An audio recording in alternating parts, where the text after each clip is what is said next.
下大暴雨了，刚才乌云密布，然后我就想一会儿得下雨。现在小区里核酸检测的人暂时应该得停止。真是哇，外边我老公说下到冒烟儿，哇！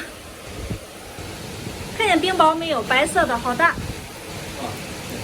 哇，下大冰雹了！哇！关上！北京哎呀，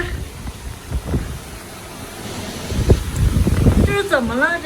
今天全北京不知道有多少小区都在这个测核酸，然后大家都在小区里。刚才我也看到医生弯着腰收拾东西。现在下的冰雹特别大，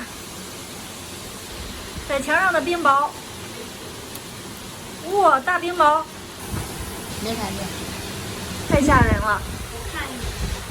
哇，刚才那些医生应该都进单元门口了，希望快点停止，快点停止。这真的属于狂风暴雨，而且还夹杂着大冰雹。大成什么样了？我这个窗户开着呢，外面基本上都看不见天儿啊。现在真的希望别有危险呀，所有的人都在室内，希望大家都已经跑到了安全的地带。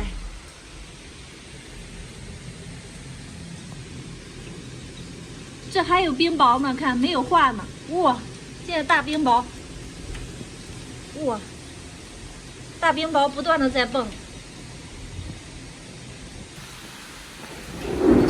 哇，打雷了！之前一直没打雷，打雷我就不录了，赶紧关了。现在还在下大雨，但是没有刚才那么吓人了。